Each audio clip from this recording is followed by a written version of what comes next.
Welcome to Jobbed Out, the wrestling editorial that reminds you that a lie can travel halfway around the world in the same time it takes the truth to lace its boots.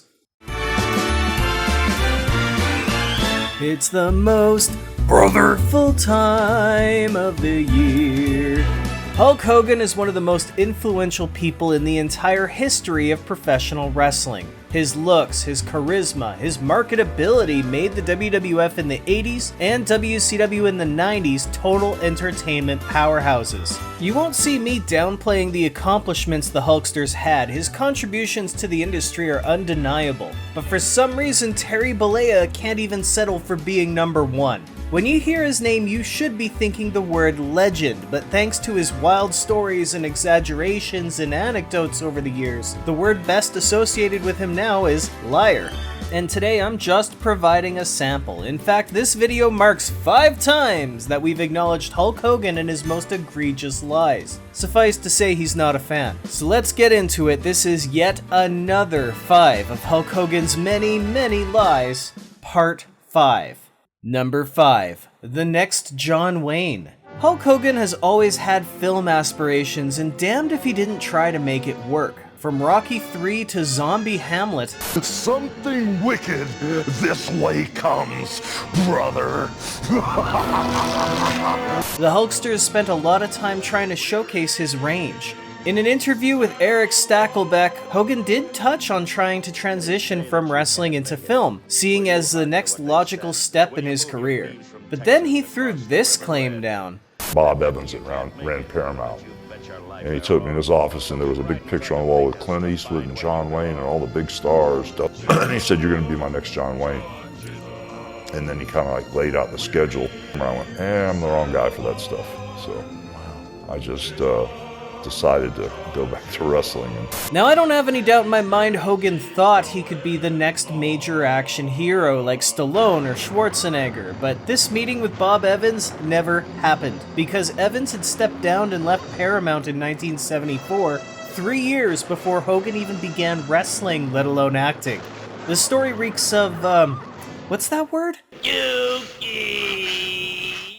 Number 4. Hulk Hogan and Brock Lesnar. I still fully believe Hogan either has no concept of time or the dude's a time traveler. The man who used to say he wrestled 400 days a year because of time zones often comes up with stories about a major event involving somebody else who wasn't around at the time, either by distance or by death. On the Joe Rogan Experience, Hogan talked about putting Brock Lesnar over and teaching him some valuable lessons that would make him one of the smartest entertainers in the business. And I was kind of like winding down, putting guys over and doing my thing. They gave him to me first, and he was really intense, brother. If you keep hurting me in here, if you don't loosen up on the old man here, I'm going to make you look really, really bad. Now, Hogan actually did put Brock Lesnar over on the Beast Incarnate's way up to superstardom, but this was 2002, right before Lesnar became WWE's Undisputed Champion. Hogan wasn't talking about 2002, though. I got him first when he came back from UFC, okay?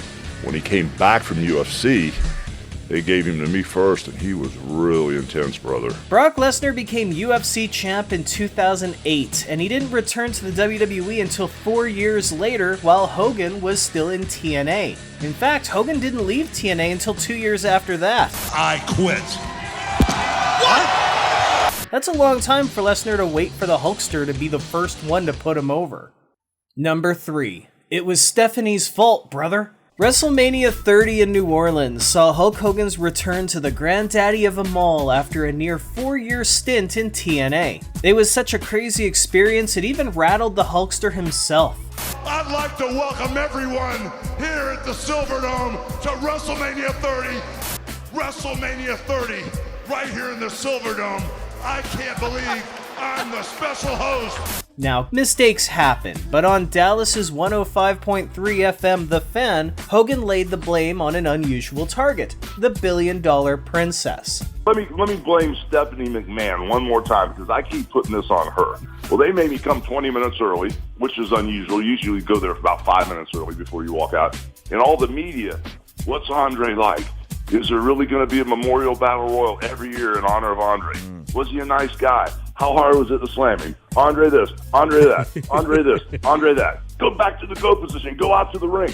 And I'm going to blame Stephanie McMahon for that because she should have been at the press conference, but she didn't have her makeup all the way on. So I had to I'm going to put that down in history. I'm going to put that down in history and blame Stephanie McMahon for that. Wow. Now, of course, these days cameras are rolling everywhere. Just ask Hogan a year later after the sex tape scandal. The WWE 24 crew caught him chilling and chatting with Austin and Rock for a few minutes prior to heading out. He's also claimed that he didn't know that Rock and Austin were going to come out to join him in the ring, but come on, then why would he do a throw to them on the mic?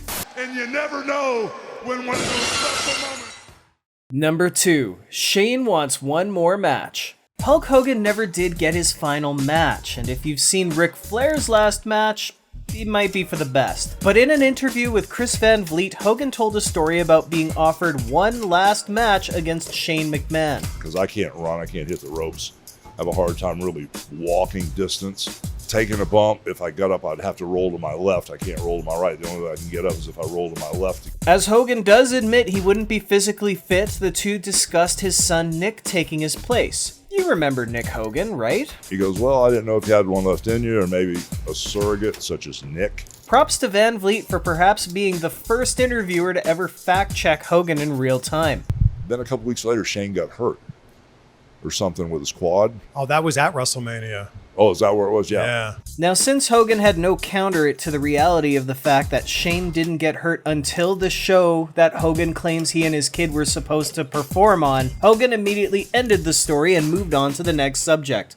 Now, this year's honorable mention's actually a dishonorable one. You see, thanks to Hulk Hogan, I'm the liar here. In Hogan Lies Part 3 back in 2023, I made this statement regarding the passing of Carrie Von Eric. While there's no record of either of these guys flying to or performing in Japan during Carrie's final days, there's also no record of Hogan actually saying this.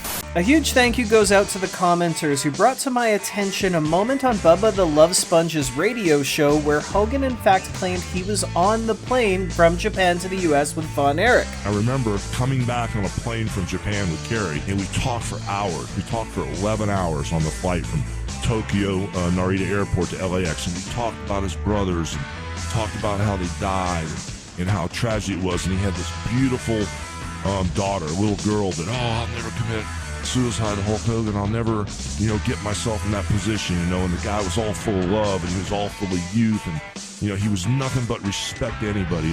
And then about 3 days later, I found out that he drove to the end of his father's property and took the 44 Magnum and blew his chest open. I mean, it's just tragedy after tragedy after tragedy. In fact, neither Hogan or Von Eric were on that plane or in Japan in early 1993.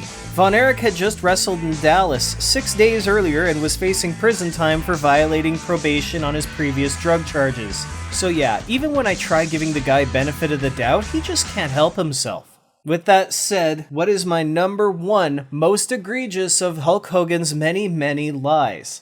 Number 1. Hulk Hogan brought Simon Cowell to the US. Now, I've talked very briefly in the past about the Hulkster in Heaven incident. I actually didn't do it justice. What began as Hogan claiming he wrote a song about a Make-A-Wish child who passed away before the main event of SummerSlam 92 at Wembley Stadium, a show Hogan did not wrestle on, by the way. The lie turned into Hogan hearing about the tragic murder of a British 2-year-old named James Bulger and creating the entire CD with all proceeds going to pay the family's medical bills, which doesn't make sense because Britain has universal healthcare. Now, in an interview with Muscle and Health's YouTube channel, Hogan claims that Jimmy Hart had gotten Simon Cowell involved so that they could distribute the Hulk Rules album in the UK, which was in 1995. This led to a collaboration with Green Jello, which happened in 1993, and led to Hogan convincing Cowell to work with the WWE and make the wrestling album in 1985. Yeah, Hulk Hogan must have let Simon Cowell into his TARDIS on this one, because now they're both time travelers. This isn't even scratching the surface of the lie, it's so much more complex. Michael Jackson and Mr. T were apparently there for a Make-A-Wish event, which isn't true, because Michael Jackson was in Germany at the time for his Dangerous tour. Now, Simon Cowell did not produce or work on the wrestling album in 1985. He also didn't work on Pile Driver in '87. Those were both David Wolf. Cowl did work on the WrestleMania album in 1993, and it was because of SummerSlam 92, but it had nothing to do with Hogan or a heart-wrenching story about a Make-A-Wish child. I think it was the Wrestling Federation or something. Someone told me they'd sold out Wembley Stadium. Their fans are so crazy about them, they'll buy an album. I phoned up Pete Waterman. I said, how do you fancy making an album full of wrestlers? He said, I'll do it, kid. I didn't care as long as it sold records. Now there is so much more to cover regarding just the Hulkster in Heaven story that it really does deserve its own video down the road. But the moral of this story, and this video as a whole, and every video I've put out about Hulk Hogan can be summed up with 4 simple words on a hat. Make Hogan stop talking. Available now on the Jobbed Out merchandise shop. So there you have it. 5 more of Hulk Hogan's many, many lies, and I mean it. He needs to stop talking. I actually wanted to do a completely different thing for Hogan's birthday this year, but a week after I put out the last video, he went and did 2 batshit interviews and provided so much more material. With that said, I gotta ask you, what is the most egregious claim Hulk Hogan has made? And for his defenders, who definitely have already turned off the video after leaving a comment saying I'm just a hater, available now on the Jobbed Out merchandise shop. Which of his lies and disproving claims over the years are just the most forgivable to you, and why? Let me know in the comments, and be sure to subscribe to the channel for more, because I want you to be a part of these conversations too. For now though, I better get my shoulders off the mat, so I want to thank you for tuning in to Jobbed Out, brother! I'll catch you next time.